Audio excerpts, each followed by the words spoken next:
सुप्रभातम बच्चों।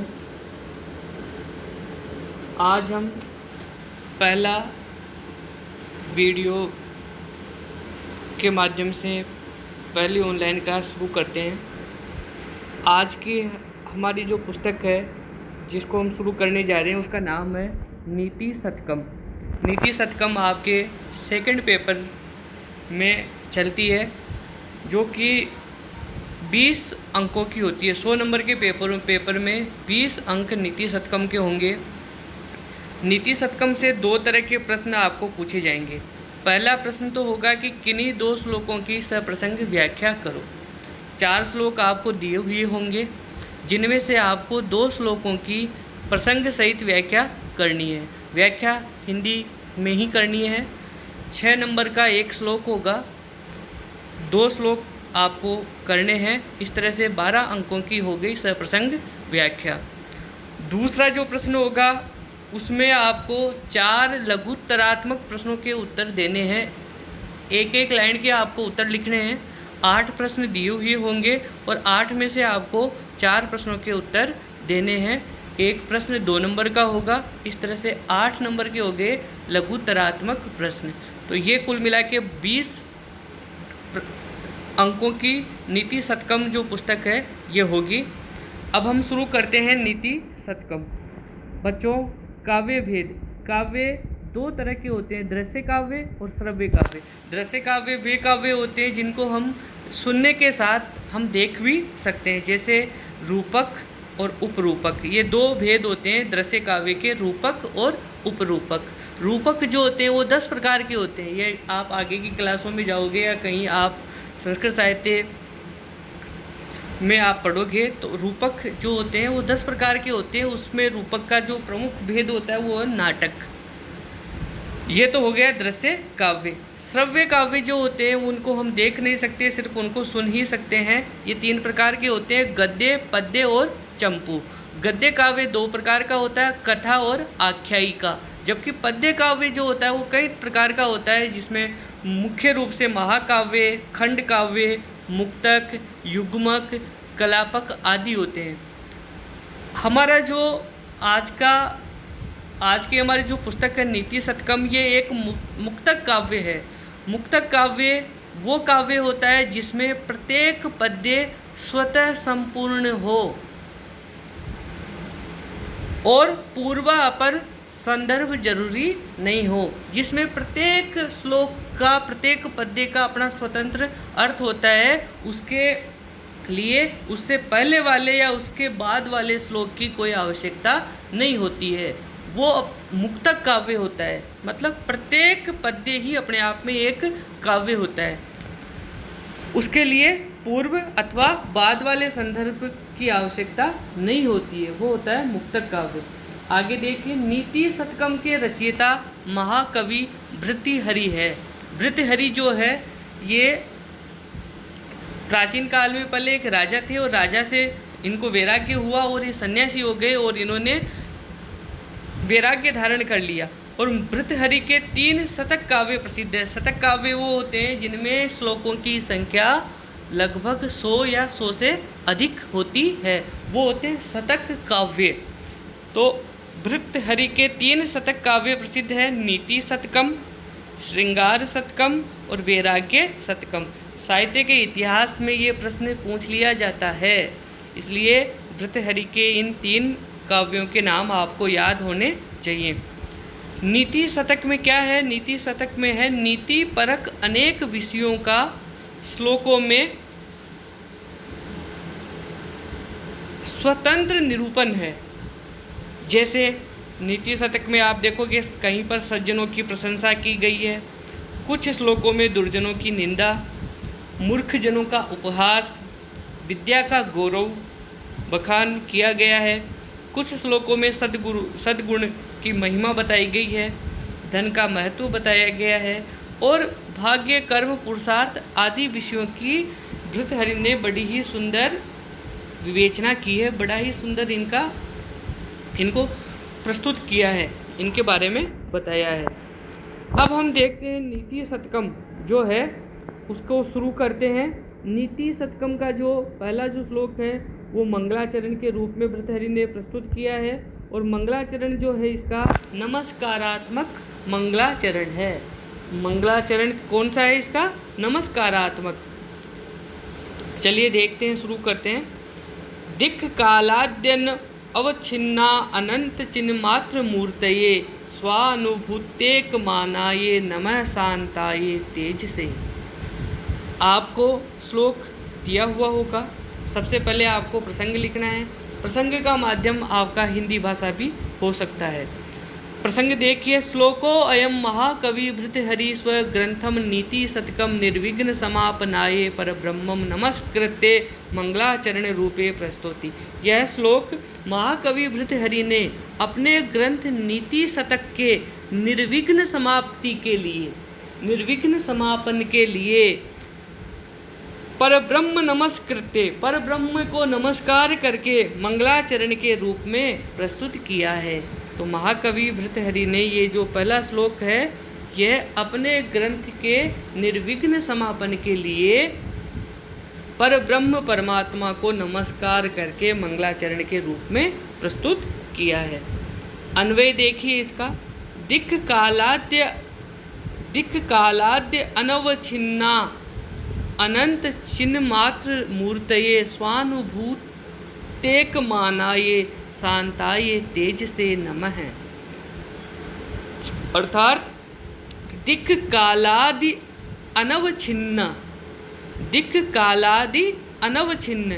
दिक् दिशाएं, दिशाएं 10 होती है, तो 10 दिशाओं और काला, काल यानी भूत भविष्य और वर्तमान, इन तीनों कालों से अनवच्छिन्न, अनवच्छिन्न अपरिमेय यानी कि इनके द्वारा जिसे मापा नहीं जा सकता है। 10 दिशाओं और तीनों कालों से जिसे मापा नहीं जा सकता, वो हो गया दिक् कालाद्य अनवच्छिन्न। आगे देखिए। अनंत, अनंत अंत रहित, अंत रहित यानी अविनाशी परमात्मा। ये सब जो है यह परब्रह्म के विशेषण है। परब्रह्म कैसा? 10 दिशाओं और तीनों कालों से जिसे मापा नहीं जा सकता। दूसरा विशेषण क्या है? अनंत है। अनंत यानी अंत रहित, अविनाशी। तीसरा विशेषण देखिए। चिन्ह मात्र मूर्तये, चिन्ह मात्र मूर्तये अर्थात ज्ञान स्वरूप, ज्ञानमय। उसकी मूर्ति कैसी है? चिन्ह मात्र, ज्ञान स्वरूप है, ज्ञानमय है। तो ज्ञानमय स्वरूप वाले स्वानुभूति एक मानाये। स्वानुभूति अपने अनुभव मात्र से, अपनी अनुभूति से ही, अपने अनुभव मात्र से जाने जा सकने योग्य, अपने अनुभव से ही जिसका मापन किया जा सके, जिसको जाना जा सके।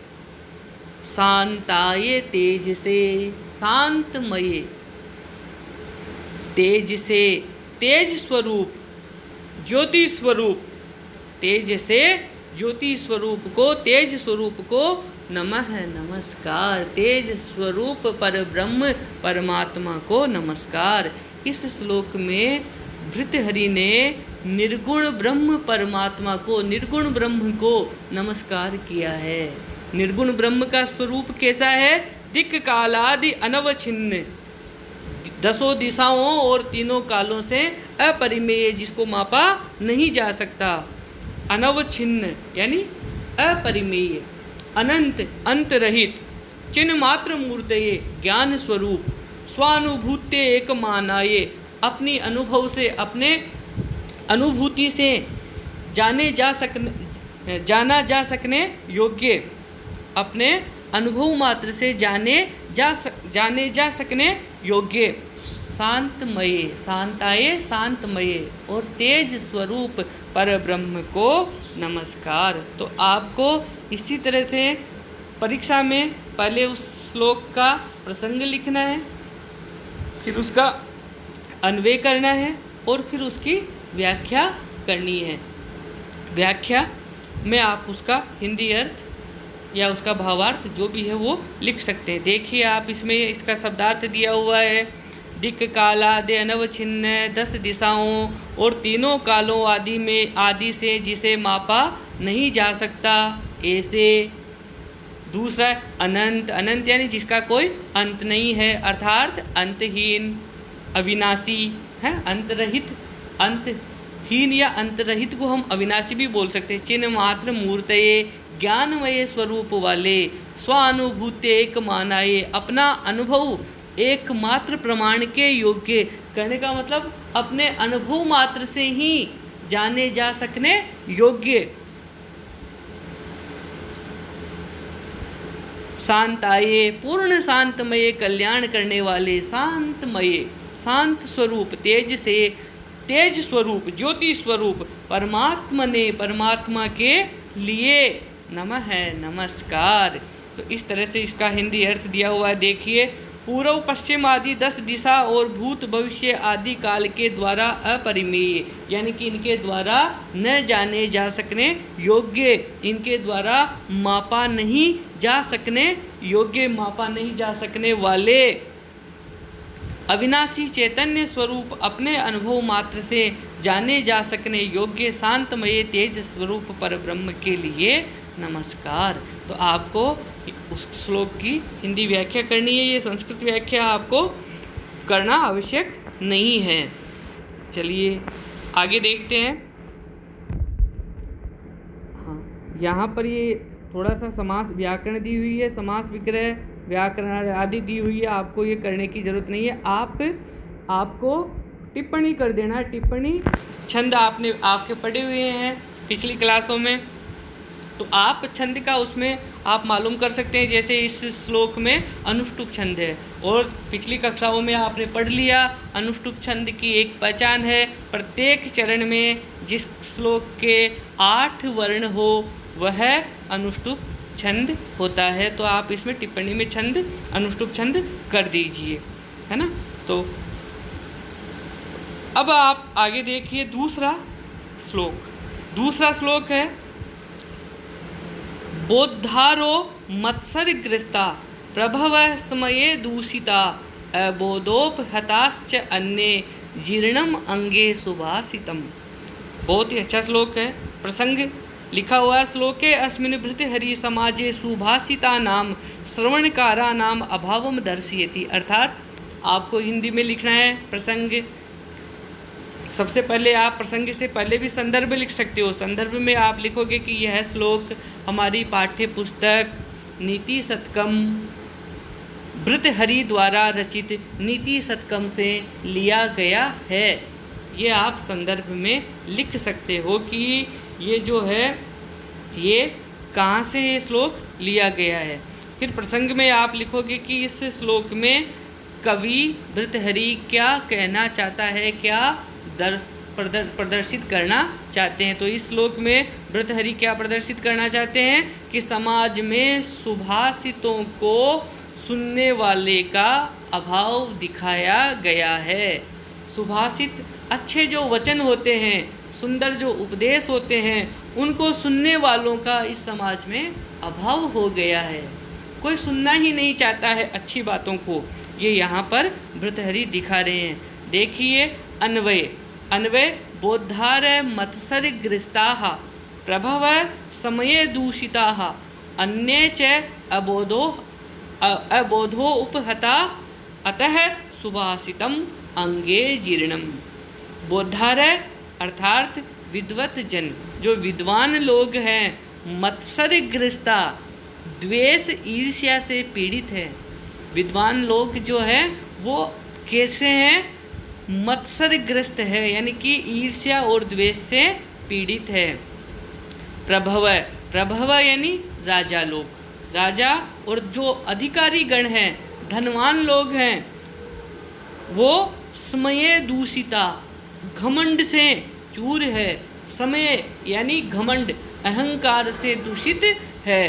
तो जो राजा और धनवान लोग हैं, पैसे वाले लोग हैं, वे कैसे हैं, वो अहंकार से दूषित है। अन्य और दूसरे जो अन्य लोग हैं इनके अलावा विद्वान लोगों के और राजा और धनवानों के अलावा जो अन्य साधारण लोग हैं वे अबोधोपहता, अबोध से, अज्ञान से उपहत है, अर्थात भरे हुए हैं। वे अज्ञान से भरे हुए हैं।